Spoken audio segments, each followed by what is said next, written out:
किसान साथियों, अक्सर एक सवाल हमारे सामने आता है कि गेहूं की गोब अवस्था में यूरिया डालने से क्या होगा। बहुत सारे किसान साथियों को आपने देखा होगा कि जब बालियां निकलने वाली होती हैं उस समय यूरिया डाल देते हैं, या फिर कुछ बालियां निकल रही होती हैं उस समय भी यूरिया डाल देते हैं।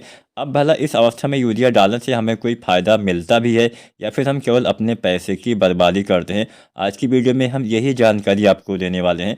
तो आज की ये पूरी वीडियो आपको देखना चाहिए, बहुत ही अच्छी जानकारी आपको मिलने वाली है।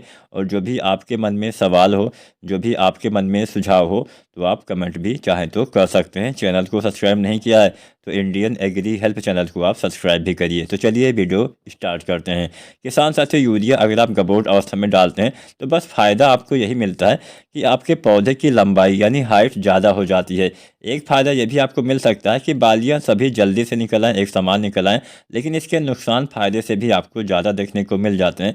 नुकसान सबसे बड़ा ये होता है कि जब पौधे की हाइट, अब कभी भी आप किसी भी अवस्था में अगर आप पौधे में नाइट्रोजन की पूर्ति करते हैं तो होता क्या है, पौधे अपनी वृद्धि में नाइट्रोजन को लगाने लगता है। अब नाइट्रोजन का काम ही होता है पौधे के वानस्पतिक विकास में सहायता करना। तो पौधे में जब अच्छे से जो मान लीजिए बालियों का निर्माण होता है उस समय डालते हैं तो पौधा फिर से अपनी ग्रोथ को, अपनी बढ़वार को बढ़ाने लगता है, जिससे आपके गेहूं के पौधे की हाइट ज़्यादा हो जाती है। जब पौधे ज़्यादा लंबे हो जाते हैं तो नुकसान क्या होता है? नुकसान यह होता है कि आपकी फसल गिरने की संभावना बढ़ जाती है। तो भूल कर भी आपको यूरिया गबोट अवस्था में नहीं डालना है। अगर आप डालते हैं तो पौधे ज़्यादा लंबे होकर गिर सकते हैं।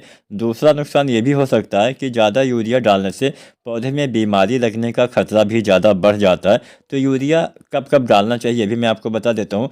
गेहूँ की फसल में औसतन एक सामान्यतः हम यूरिया 3 भागों में बांट के डालते हैं, 3 बार प्रयोग करते हैं। 1/3 मात्रा बुआई के समय, 1/3 मात्रा पहले पानी पे, 1/3 मात्रा दूसरे पानी पे।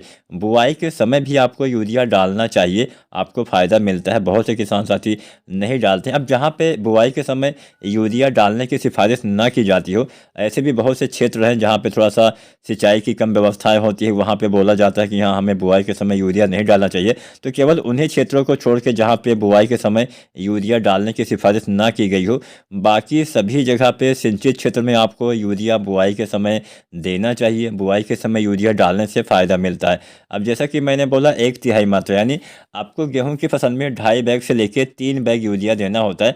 अब 2.5 बैग यूरिया आपको तब देना होता है जब आप बुआई के समय डीएपी खाद या एनपीके कुछ डालते हैं। डीएपी डालते हैं तो कुछ मात्रा में नाइट्रोजन की पूर्ति हो जाती है। तो ऐसी दशा में आधा बैग यानी लगभग 20 से 22 या 25 किलो यूरिया आपको बुआई के समय, यहाँ पे हमने जितनी भी खाद की मात्रा बताई है या बताने वाले हैं वो प्रति एकड़ के हिसाब से है।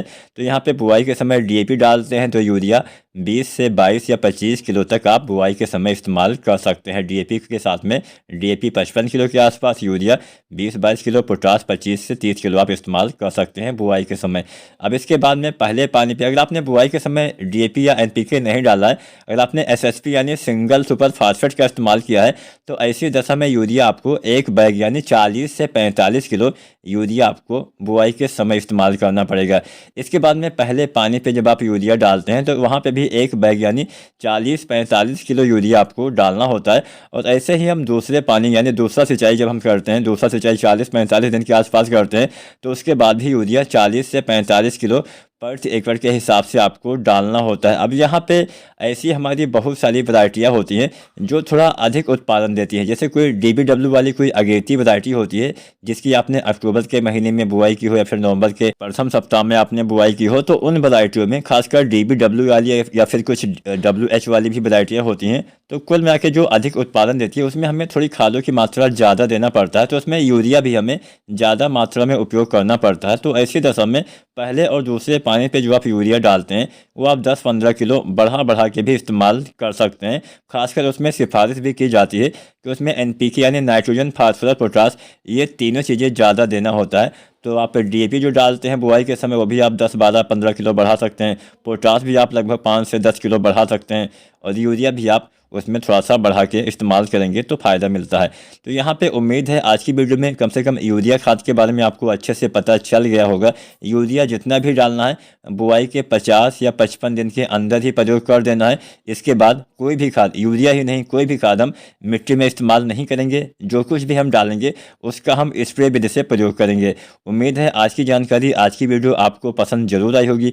वीडियो अच्छी लगी है तो प्लीज़ वीडियो को लाइक करिए और चैनल को सब्सक्राइब करना है तो आप सब्सक्राइब भी कर लीजिए। इस चैनल पे आपको समय समय पे खेती बाड़ी से संबंधित वीडियो देखने को मिलते रहते हैं। वीडियो देखने के लिए आपका बहुत बहुत धन्यवाद।